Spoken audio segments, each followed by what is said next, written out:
Hey guys, Richard here with CRG Games, and we are back with box number 4 of Streets of New Capenna set boosters.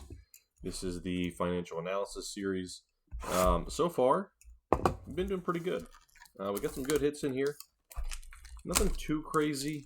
We did get one Obnixilis Planeswalker, which I believe was around $25 or so, close to 30.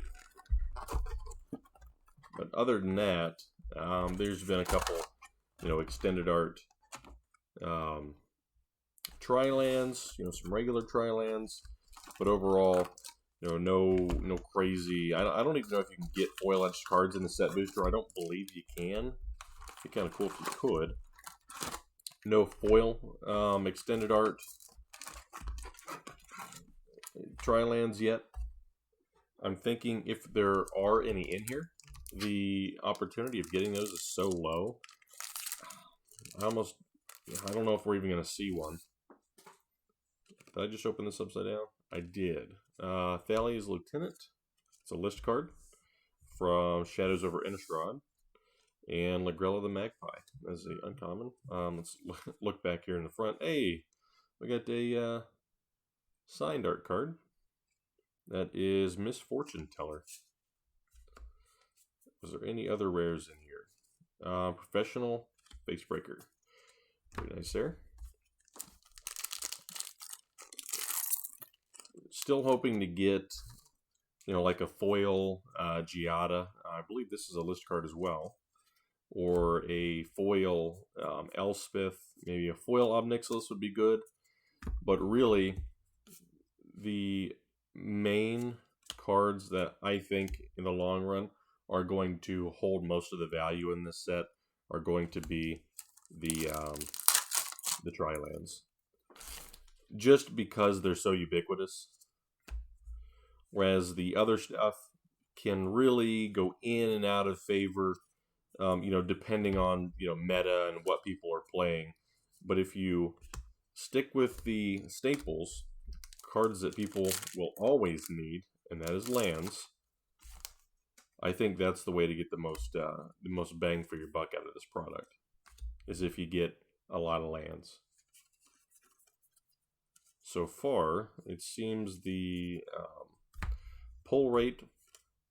Hey, Riveteer's Charm. So this is the gilded foil. This is actually the most expensive gilded foil uncommon in the set. So we're just gonna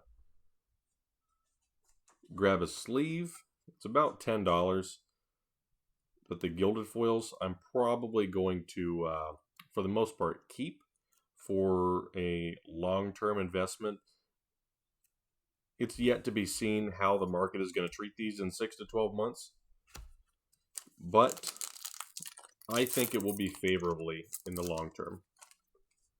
The art treatment is different enough that it's not going to get confused, I don't think, with anything else. Nice Void Rend and Plasma Jockey. And it's nice enough, the quality seems to be nice enough to where I think they'll stay desirable for a good bit of time. And if they are sufficiently rare enough, that alone will help to buoy the value of the gilded foil cards. Oop. So far, it seems to be about 1 per set box. Although in the last box I did get 2.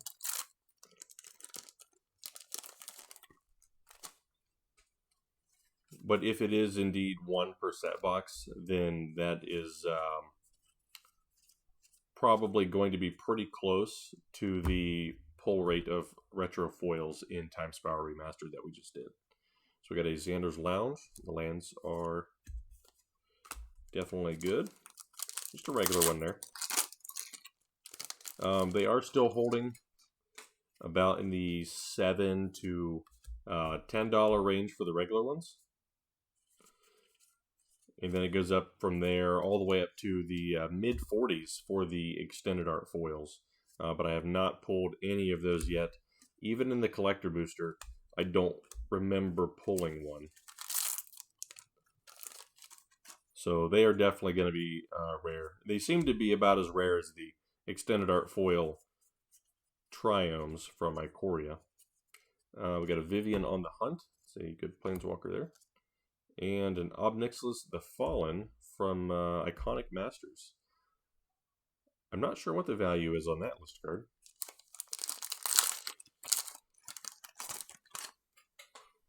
It's probably not a whole lot. I have to think that the current cards in the list are really going to tank. And the most expensive ones, let's say Sensei's Dividing Top, for example, will always hold a bit of financial value because they're such iconic cards. But determining where they will settle at is the difficult part. You know, what makes a card valuable and what determines that value, of course, is supply and demand. But demand can be artificial. Got a Rafine's Tower. And then you can have natural demand. And what I would call natural demand is your everyday players.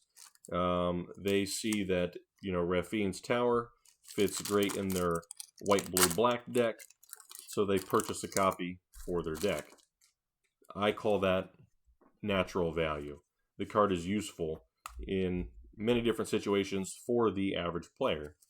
And then there's artificial demand, where you have speculators. And I've done this myself on Mandate of Peace. I think that's a good card.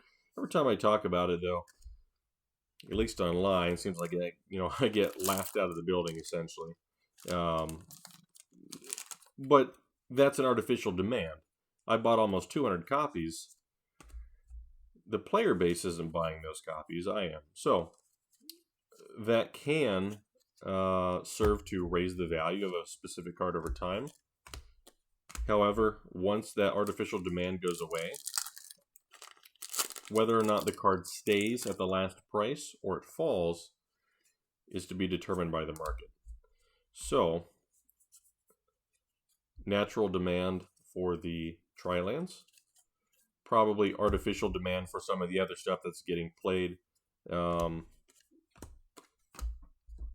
like the Goblin that I can never remember his name that gets his power doubled. There is natural demand for that card, and there's artificial demand, but the supply entering the market of all this product right now is huge. You got a lot of people cracking packs, myself included. All these cards get added into my inventory basically as soon as I'm done sorting. So, a week or 2 weeks or the first several weeks after a set comes out, that's generally when things are going to be the weakest. And probably, if you're looking to speculate on cards, this is the time to do it. We're right now in the time where if you're looking to speculate on cards, you should probably look to start picking them up. Devilish Valet. That's the... sorry, he's not a goblin. He's a devil. This is the guy I'm talking about. An offer you can't refuse. That is about a $2 uncommon. So far, this box doesn't seem to be that crazy. Looks like we do have a list card there in the back. We'll see what that is. Crew Captain, we got Maestro's Ascendancy. Revelation of Power, and a Wernrog Rider's Chaplain. That is from the Secret Lair drop. For some reason, the cards in this pack, I don't know. For a second there, I opened that. It seemed they seemed small, smaller than normal. That's something I've never really gotten before. Topiary Stomper. So this card has found its way into the promo packs. I got a foil promo of Topiary Stomper last night at our Commander event. A list card here. And that is Elspeth. It's one of the cards we need. Mr. Orfeo. So Maestro's Diabolist. Rooftop nuisance is it's Arvinox. Okay. I saw black there and I was thinking, oh, that's Ob Nicholas.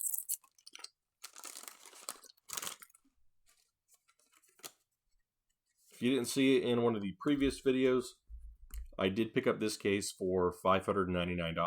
So each box, it's basically $100. And that is what we need to make back. Not to break even, but hopefully the minimum value that I get is, $100, or sorry, $500.